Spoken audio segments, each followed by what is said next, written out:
So our final speaker for tonight is Alfred Judson, and the title of his talk is The Lasting Effects of a Long, Long Time Ago, Nostalgia's Representation in Media and Its Lasting Effect on the World of Star Wars.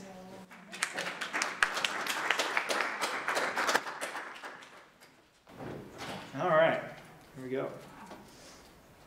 If I can find my cursor, we can get started.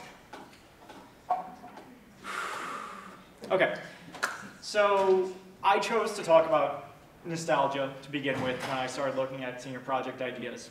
And I'm really grateful to my two advisors. I had Ann Curran as my first advisor for my first semester and Professor Zorzoza as my second advisor, because this was originally a project about Psycho, which I do love, but not as much as Star Wars. So I'm really excited to be able to look at Star Wars. So before we begin on Star Wars and everything, it's really important to understand the history of nostalgia.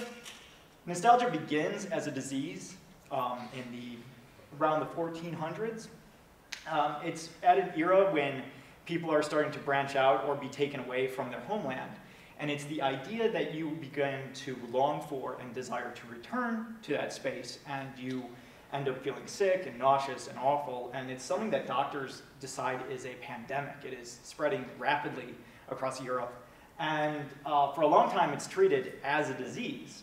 Once we get to around the 1900s, late 1800s, you start to see it more of as a philosophized concept and an artistic concept, where it becomes about longing for something that you can no longer have. And at that point, it becomes what's called romantic nostalgia. And in that regard, you have it as a sense of wanting something that you can no longer have. And because it's something that you can no longer have, you remember it very fondly.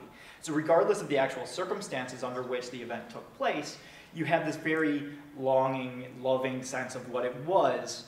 Even if it was, something really boring or something really tedious, you remember that time in your life as great and something that you can never achieve again, but always want to. So with that out of the way, I want to talk about film trailers because a large portion of my project was dedicated to the idea of the film trailer, which is kind of strange when you're talking about nostalgia. Basically, what I found was looking at various media scholars and ideas was this basis that nostalgia ends up being an undercoating in the way that media portrays itself and its work. So you have Lily Hartwig as one scholar who talks about the way that trailers are formed and what they emulate. And then you also have Stuart Hall and Patty Winnell who talk about the way that media affects us and when we start to engage with it. So trailers as a whole end up using what's called the two-thirds method. And the two-thirds method talks about how the trailer shows you just enough to really get your interest, but doesn't answer all of your questions. So basically, they'll show you two-thirds of the plot, but have a very open ending. The way that I think of it is that it has a beginning and a middle, but no end.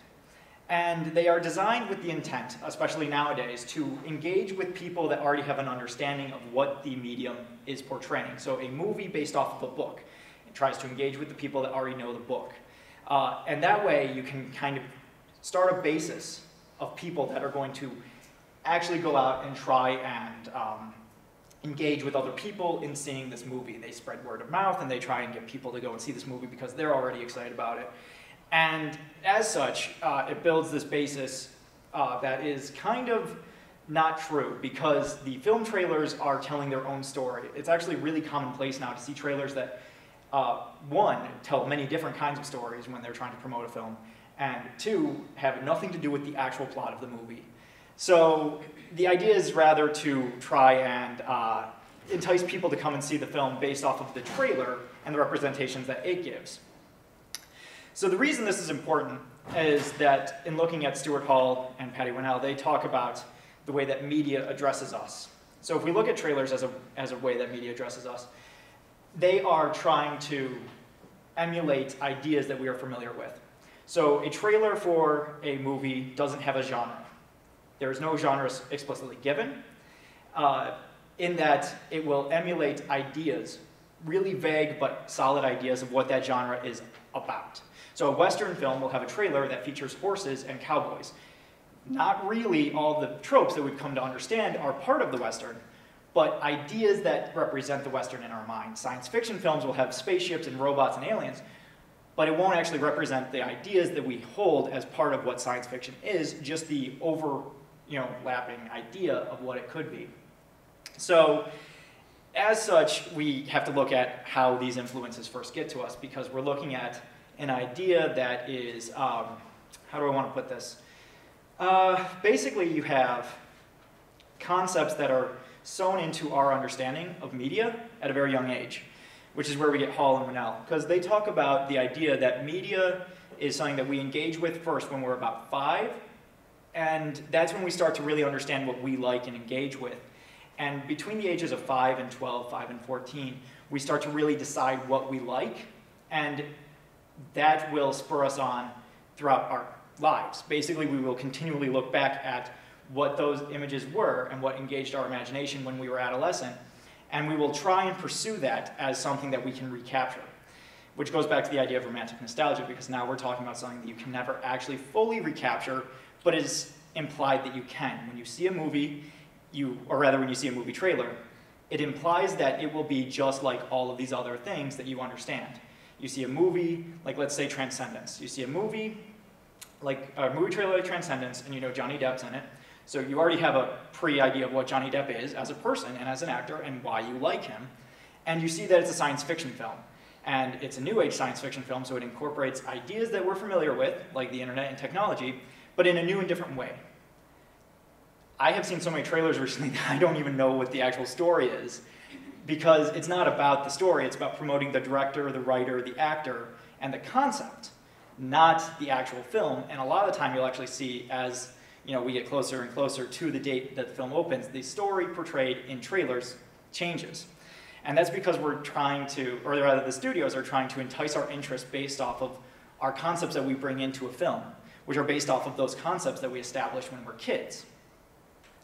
So we can finally talk about Star Wars now. So Star Wars, to date, I can track at least 5 generations of people, all of whom have different ideas about what Star Wars is, quote unquote, is.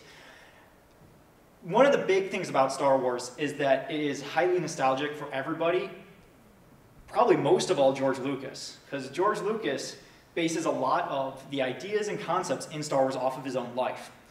So you have the samurai picture, you have the idea of the mechanic and the racer, you have the trouble that he had with his own father, and many, many other ideas which are easily emulated and very understandable to a broad audience. So there's elements of mythology, there's a lot of the ideas of the cereal that he would see when he was a kid. So you have like Flash Gordon and all these other concepts, Zorro, Buck Rogers, all these other ideas are kind of crammed into this film because the film is nostalgic for his childhood. It just happens to be that we can latch onto a lot of that nostalgia as well. So this is where we start to see the different ways that people perceive and connect themselves to Star Wars. If you look at people, the first generation of people that attach themselves to Star Wars are the adults that were adult when they saw it. They tend to follow Lucas's ideas. They see a lot of the things that he interprets and puts into the film, and they connect with it on that level. So they, I know a lot of adults that saw the films in theaters, and they still think of it as a kid's movie. My dad, for one, talks about it like it's a kid's movie. Star Wars is a kid's movie. So this is where we get to the next generation, the second generation of Star Wars fans, and this is where it gets messy. Because the first generation doesn't really talk about Star Wars. They don't really have an opinion on it other than that it's for kids. The second generation are people that were children when the movies came out and were in that butter zone of 5 to 14. So that means that they were engaging with it on their own level. They were finding things in it that they connected to. They didn't necessarily watch the serials that Lucas watched, but they could understand the action and the science fiction. They understood the mythology and the fairy tales that go into it, these kinds of concepts that are overarching and very easy to connect to. More than that, we have the sense of commodified nostalgia, which comes in when you get to the toys. Star Wars was the first movie to really bring out a bunch of tie-ins to their film, which is why Lucas has so much control and is so rich, is because he ended up, in his contract, getting a large portion of the shares from the merchandise to the films because the studios didn't think it was going to be that big a deal. They were more concerned with the actual production aspect of it. So this was a film where you could get Star Wars bed sheets, you could get Star Wars curtains, Star Wars pajamas, Star Wars teapots, Star Wars everything. And it was the first film that really did that. The biggest of this is the idea of the action figures that came out with it. So Kenner, the producers of the action figures, and this is a testament to how big it was, Kenner couldn't produce enough action figures to actually meet the need and began selling empty cardboard boxes to people under the understanding that they would send the toys to the individual once they were produced. So you were buying an empty box with the understanding that you would get something eventually when it was done. And so now we have the toys, which are huge because we get back to that the second generation of Star Wars fans who buy all these toys and play with them on their own. And the important thing to understand with this is that this allows the audience to go home and continue the story after it's done in theaters. In a lot of movies, you watch the movie, it has its own meaning, but it ends when the movie ends. Now, kids can go to the movie, watch it, fall in love with it, buy the product tie-ins, take them home, and continue writing the story afterwards. So now they can talk about what they think happened before the movies, what they thought of Obi-Wan's history, what they think happens after the movies, what they think is going to happen, and they start crafting their own ideas. And when people start crafting their own ideas, they get attached to them, especially when you're in that butter zone of 5 to 12. Suddenly, you are writing your own history of Star Wars and your own understanding of what it is and what it's supposed to be. And that is where we get conflict later on. So the next generation is the third generation of Star Wars fans, and they're important because they are the ones that are in between. They weren't around or weren't cognizant when the films were first released, but they also weren't part of the prequel generation. They're in the in-between. And as such, they come into this sense where there's already a commodified sense of nostalgia, which is a term that I get from Joseph Daniel Parton, who talks about all these elements with the tie-ins and the toys and everything else. What ends up happening is that they are introduced to it either by parents or siblings, cousins, aunts, whatever. They get introduced to it through some other means, and they find their own meaning within the film. And now we can see a conflict between the two, because now we're talking about a group that has an established idea of what Star Wars is to them, and a group that has an established idea of what Star Wars is to somebody else, while also grappling with what Star Wars is to them as the films continue to progress. The biggest one, the only real conflict between the two generations that I've been able to track is the use of Ewoks, which is kind of great, because it's something that can be referenced by pop culture, which I love. Basically you have the fans that were old enough to have that mentality of what Star Wars is to me. And they got to the Ewoks in Return of the Jedi, and they thought they were the dumbest thing they'd ever seen, because they had grown up with the series and had a defined idea of what the series was. And Ewoks were not part of the series. And then you have the younger generation who kind of just accept Star Wars as this giant amalgamation of stuff, like literal and identifiable stuff. And Ewoks are part of that stuff. It's cool. Ewoks are great. They love Ewoks. They're cute. They're teddy bears. They are actually the only character that progresses from life to death within one scene. And it's great. And they're like, all right, Ewoks, awesome. And the older generation is like, no, Ewoks are dumb. I don't want this kid stuff muddling Star Wars, because Star Wars is great and not kiddie. Don't make it a kid thing. This is my mythology, which is actually like, a lot of fans really talk about Star Wars as mythology, as a New Age mythology. It is a mythology and a spirituality that they cling to in a New Age that is separate from like fairy tales and Greek mythology and Roman mythology. So we get to this inevitable point in, I believe it was '97, when the re-releases come out, and now it gets fun, because now we have a sense of what Star Wars is to 3 different generations of people, and one of those generations of people largely haven't been able to see the films in theaters, or they haven't been able to see all the films in theaters. They've only been able to see the films as they come, or they have an understanding of it through culture and commodification. So they understand what the toys are, but they don't really have a sense of anything for it beyond what is given to them as a sensibility. So we get this. This is the trailer that was released before the films came out. It's a good time. For an entire generation, people have experienced Star Wars the only way it's been possible, on the TV screen. But if you've only seen it this way, you haven't seen it at all. Now, words 20th anniversary, the adventure of a lifetime returns to the big screen in a way you've never seen before. Don't you want to stop us this time? Help me, Obi-Wan Kenobi. You're my only hope. With newly enhanced visual effects, You're coming in too fast! PHX and digital sound, and a few new surprises.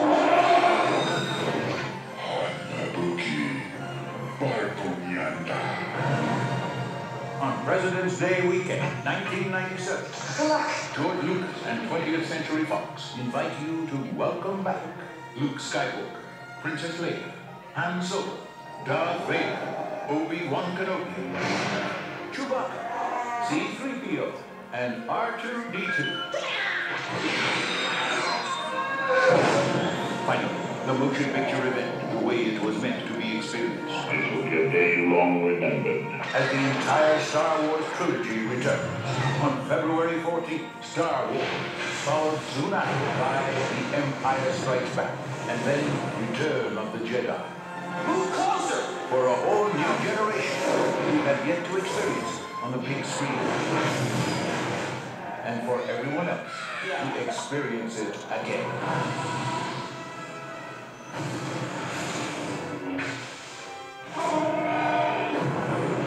That boy is our last hope. No, there is another. The Star Wars Trilogy, Special Edition. See it again for the first time. The Force will be with you, always.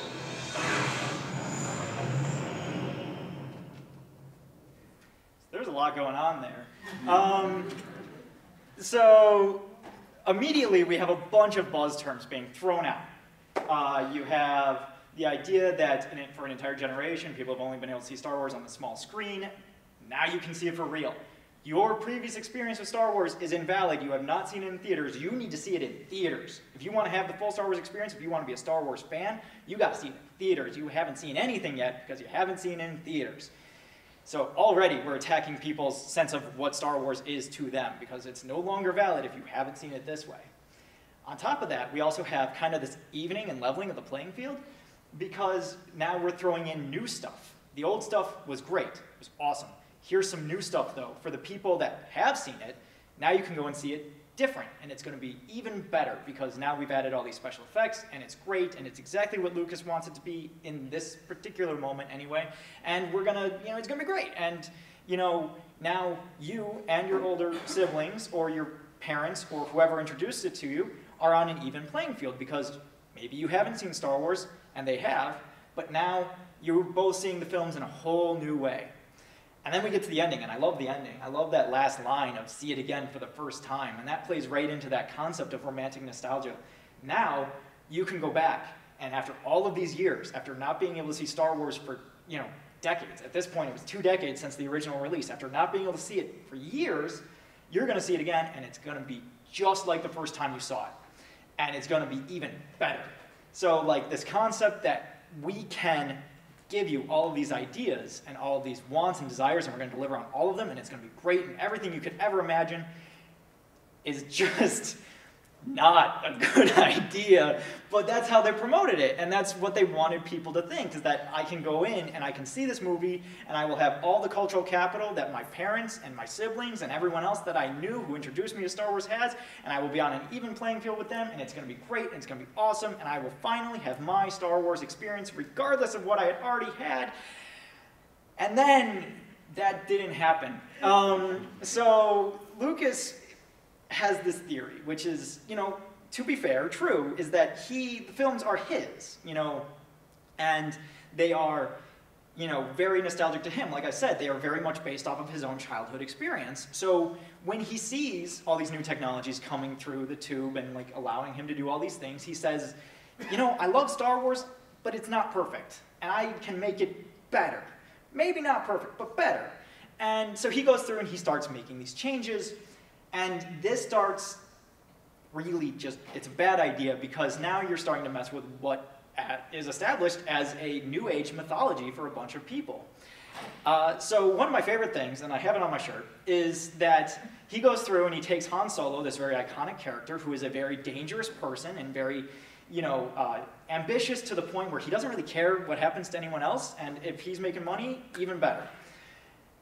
They go through, and there's a very famous scene. I wish I had a clip of it, but I don't. There's a very famous scene where Han is sitting in the cantina, facing off against the bounty hunter Greedo, and Greedo has come to retrieve the bounty on Han.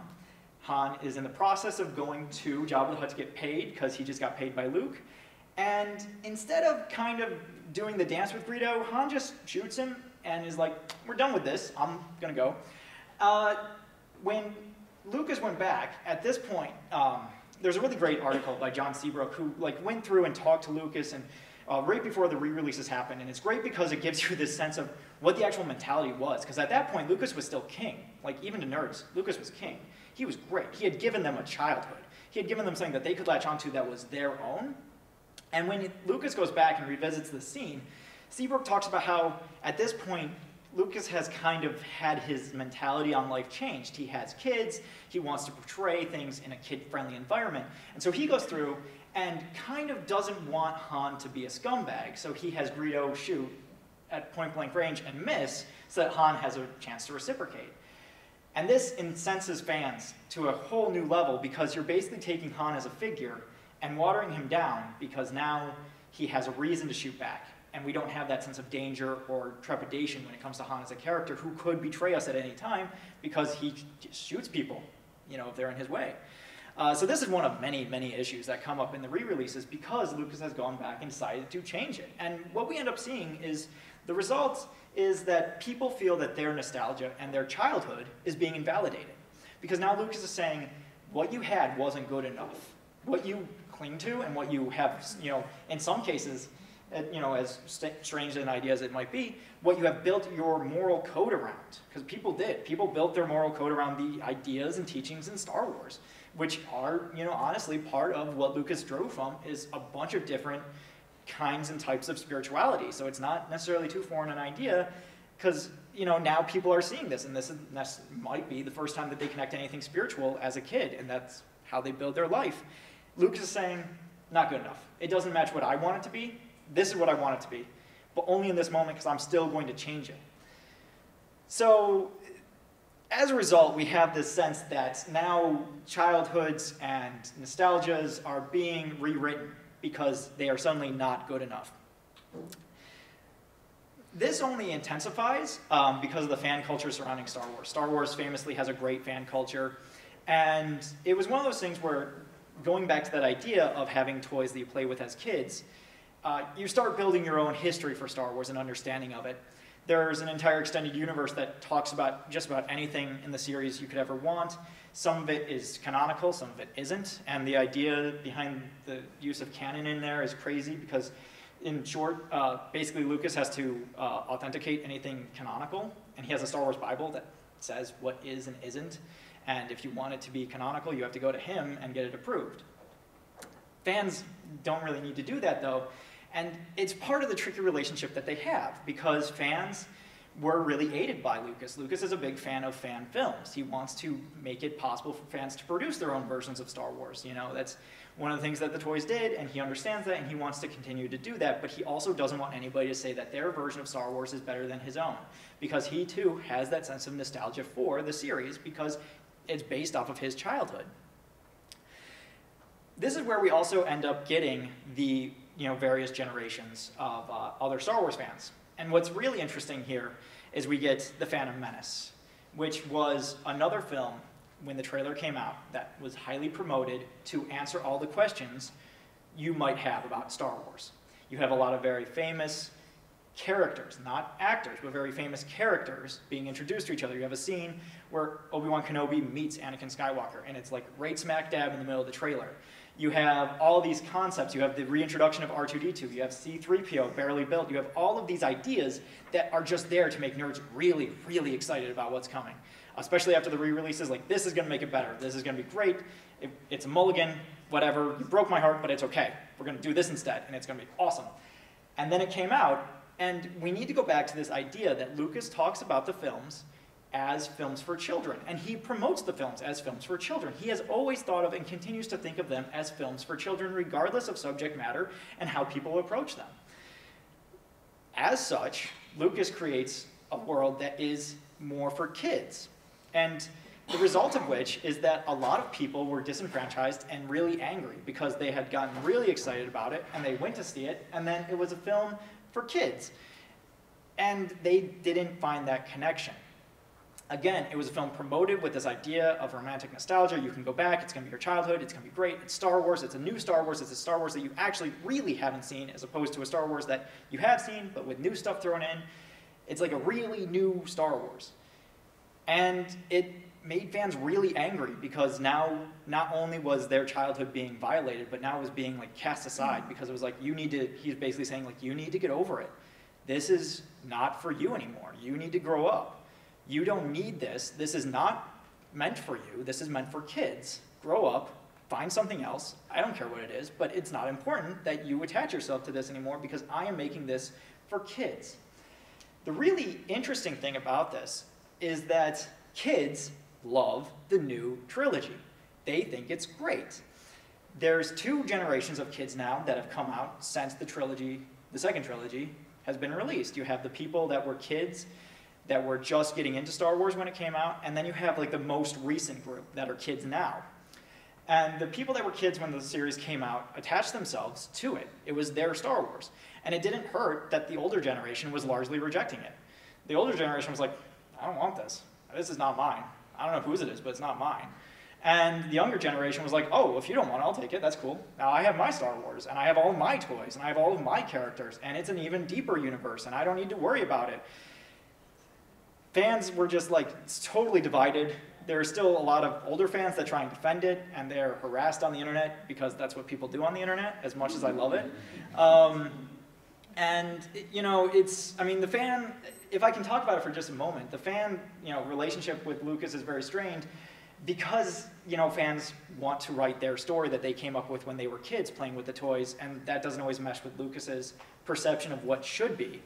And as such, it's one of those things where fans, Michel Deschardeau, I just murdered his name, Michel Deschardeau, talks about how nerds have a proximity issue with things. They love it too much. The reason nerds are nerds is because they get so attached to something that they start adopting it as their own. And as such, they do not have the same sense of proximity that other people have to a thing. So while somebody in an older generation might say, oh, you know, this is for kids, nerds say, no, I love this thing. Like, don't, no, this is my security blanket. Like, you can't have it. They don't know how to disassociate themselves from it because they find such a deep connection with it.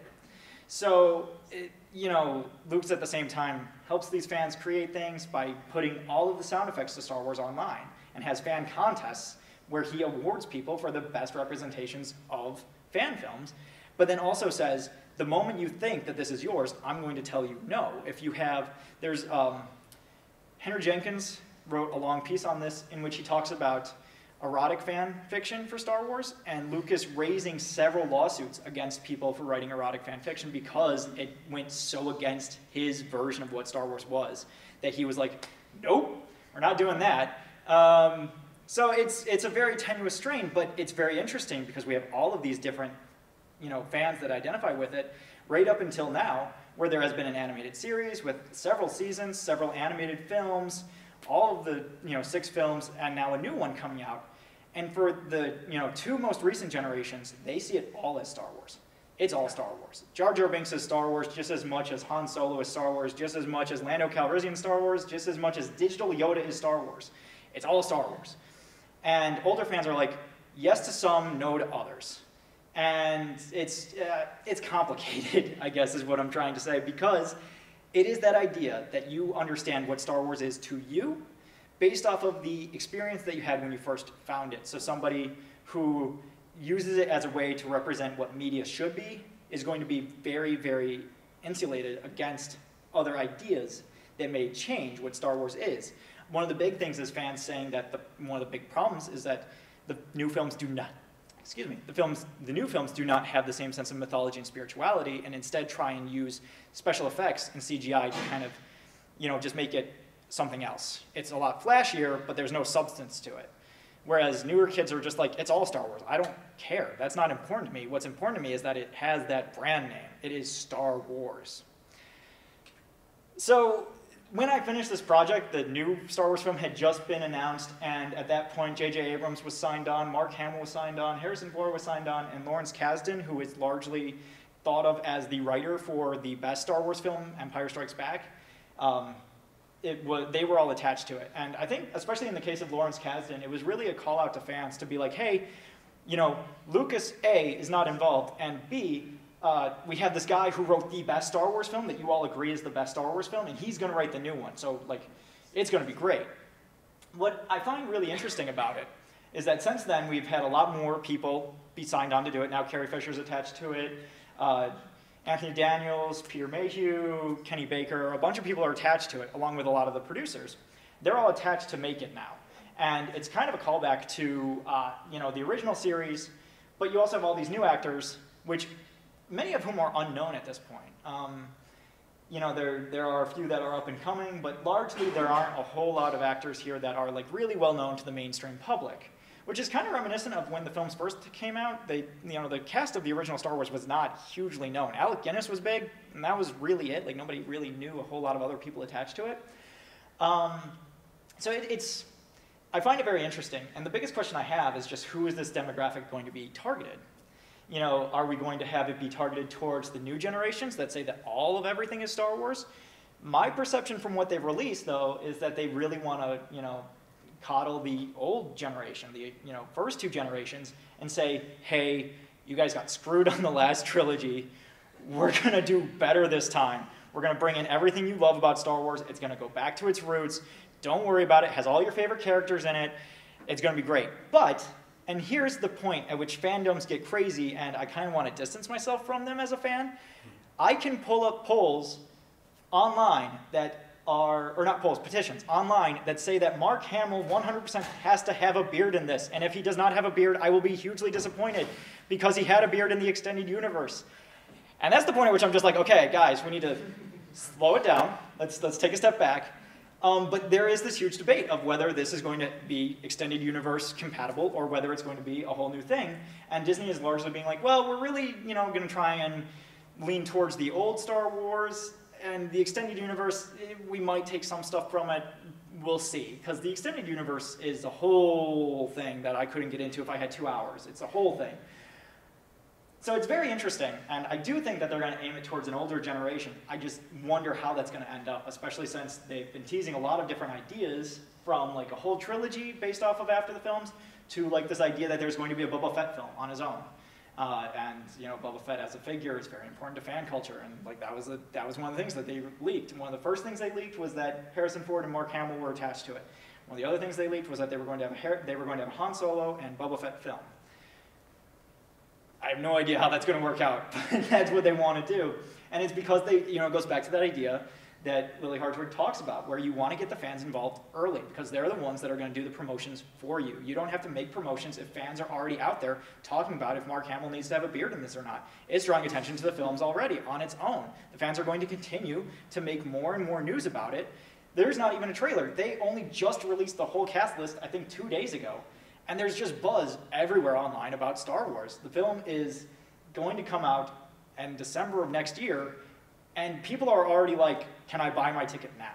So if you hook in the fans, you know you're going to have success, and I think that's what they're really trying to do. I just wonder if it's going to be an actual success, or if it's going to be like that trailer, where it's like, it's going to be everything you want, and then it's like, but it wasn't. So that's what I have.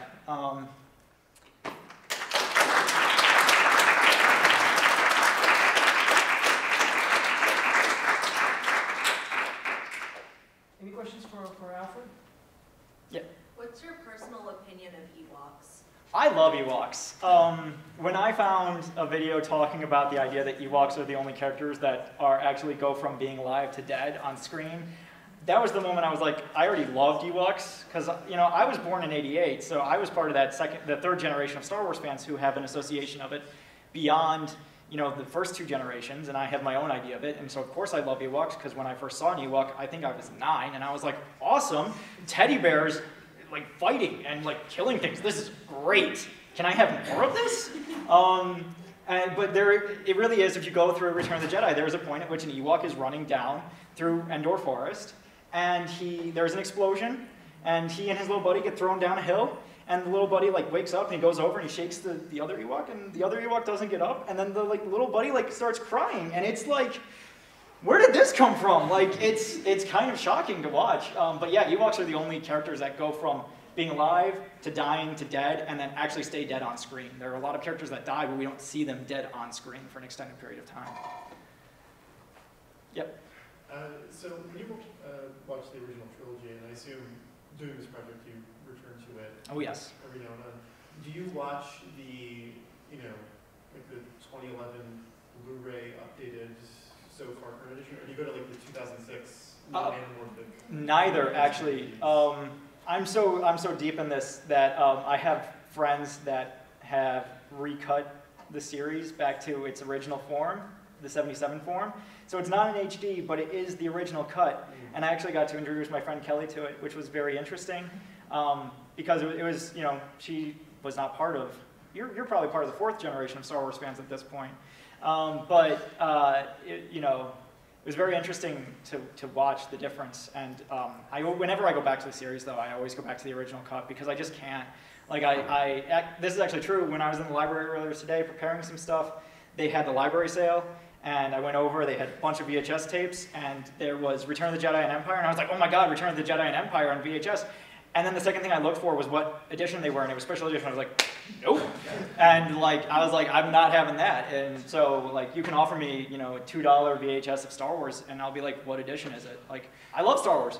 What edition do you have? Because if it's not mine, I'm not taking it. Yeah. Oh, sorry.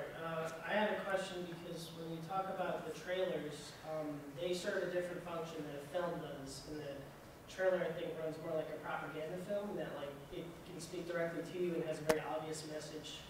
And I feel like what basically it was trying to do was get you to spend more money, and they manipulated you using this nostalgia. Yeah. And so I'm wondering, because they're talking about when those films got released in theaters, you said it was 97? 97. It's obviously a much different time than now, in that the internet is such an enormous thing, and especially in my research, it's a participatory audience now. It's a whole culture Oh, yeah. if you participate. And so I'm wondering, when we refer to the new movies that come out, what level do you feel like the J.J. Abrams and company should cater to the audience instead of running that whole manipulation trick Lucas seems to be doing for many years? I think that how far should fans have an influence in the new films?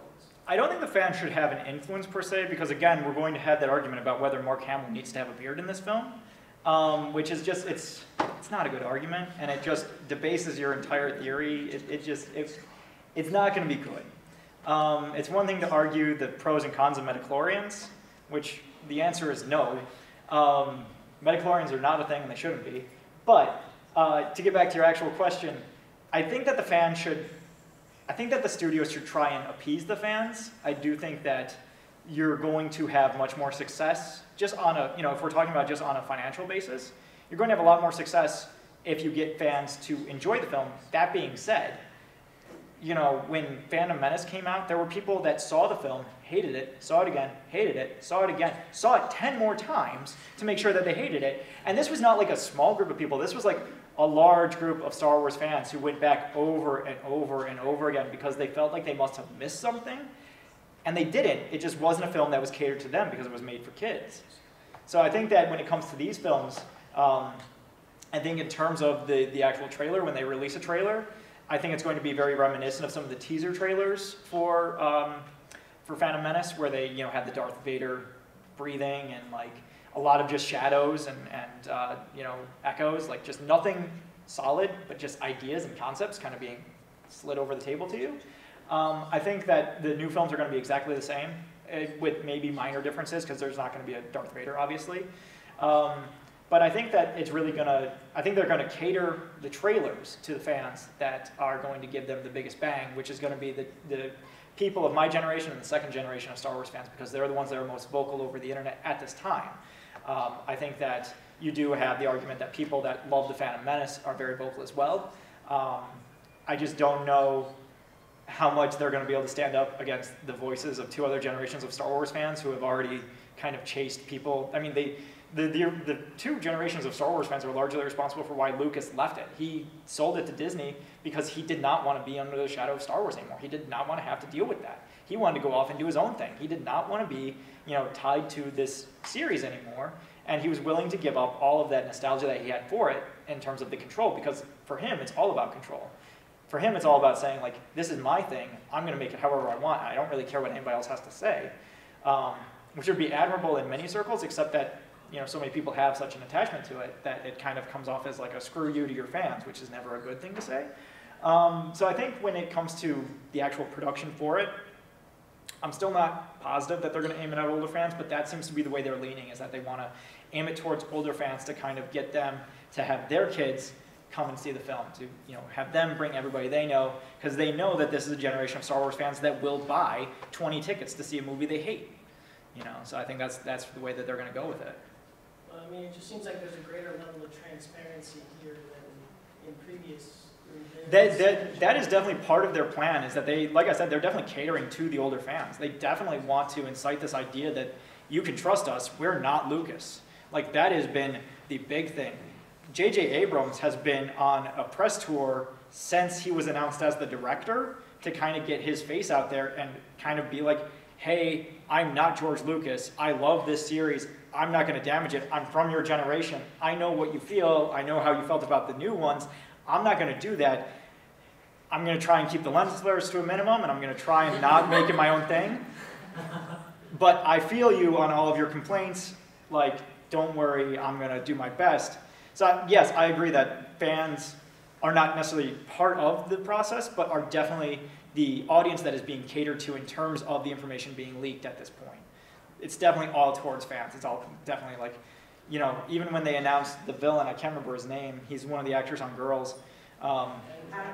Yes, he was announced as the villain, and that alone was like this giant thing that went up as flags of like, can we trust this? I don't know. I don't know who this guy is.